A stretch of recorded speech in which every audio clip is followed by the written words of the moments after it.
As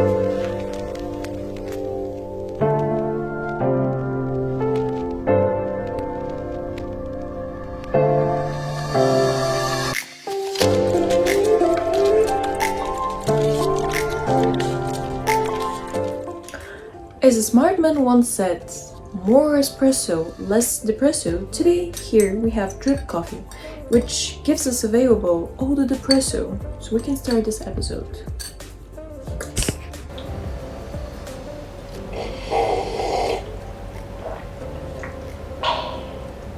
Hi!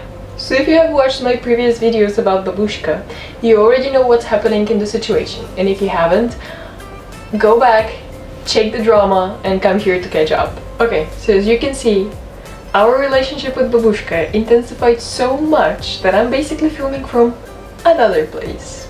I'm going to call it my place of peace of mind, where we are right now. So what's the story behind this? The next morning, literally after I posted the video, I'm waking up at like 2 in the morning, freezing cold, because the thermostat was set on like 69, 70 for the night, and I was like in super light pajamas, and I'm waking up, kind of a sore throat, kind of like coughing, very runny nose.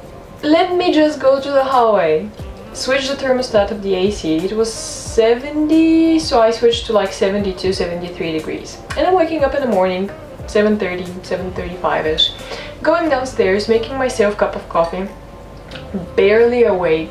I go back to the room and I check my phone and I have a message.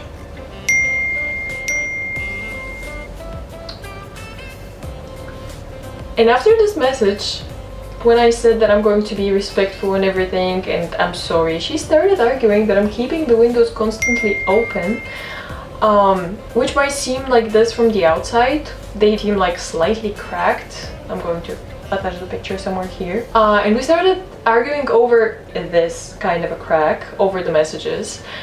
And at 10 a.m. her man came downstairs and started taking pictures of the windows from the outside to prove me wrong that I'm on the inside, sending them the pictures of the closed windows.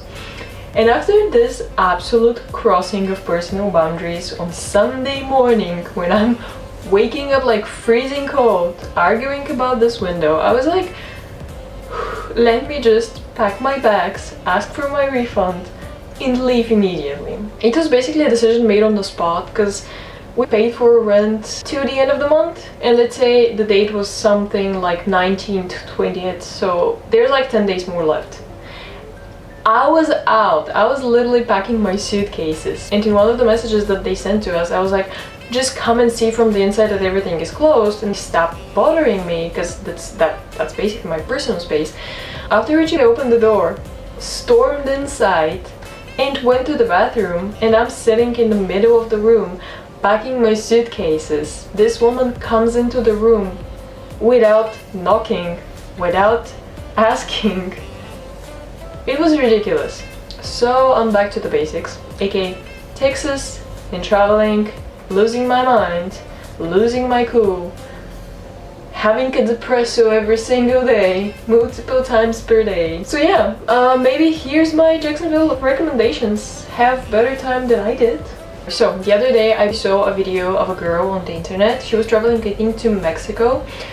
If I find the link, I'm going to attach it underneath the video. Watch it if you're a lone girl traveling, if you're a man, if you're whatever you are and you're traveling and you want to stay safe. She is staying in an Airbnb in Mexico, which is a shared room, or is it like a shack on the side of a building, of a house or whatever. And her hosts are on one side, and then she's separated on the other side, and she always places a camera, because she's a solo girl traveler. She places a camera looking over her belongings while she's away. She plays that camera, she's coming back from like a store or something. She turns on the camera. Turns out that the host is coming back into her room, because apparently they set the passwords and everything and they have the keys, planting some tracking devices in her luggage, like across her backpacks and suitcases and everything, so they can track her and basically kidnap her for human trafficking. Can you imagine how insane the world is? Please stay safe. As a fellow solo girl, traveling sister, whatever you want, just keep a camera, check your suitcases for any tracking devices, for any tiles, for any, I don't know, just be conscious. So now, some personal recommendations for Jacksonville if you decide to get involved into traveling over there, which you have no reason to, but if you just end up there you go. So this is one of the largest, most spread cities in the United States. As the locals say, there isn't just one sketchy area, there is at least 8.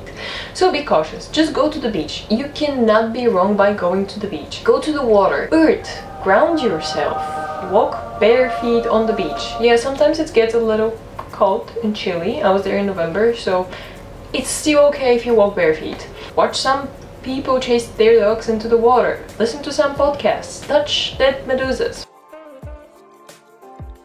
After you're done being weird, in my case, you can head to Riverside. It's going to be like a 25 to 30 minutes car ride just because the distances are insane. There's a bus system. I don't know how good it works because when I tried to catch the bus, it told me that I'm going to wait for like 45 to 50 minutes for it, but it's there, it works, it doesn't matter how slow it works. It's there. I was grateful for it. So once you're at the riverside, make sure to take the walk across the bridge. It's really scenic, it's very beautiful. You're gonna see some dolphins, to my surprise too. It's a very nice, beautiful scenery, and if it's a nice sunny day, it's a perfect walk.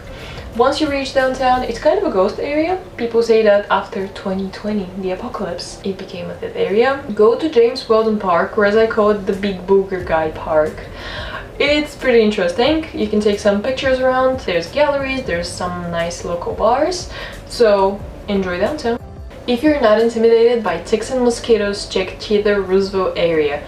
Around sunset, it is so beautiful. The walk with all of the trees around you, it's like you're in an Avatar movie.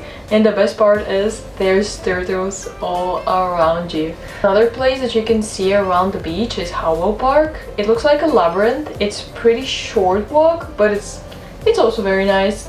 Go around sunset. Everything looks better on sunset.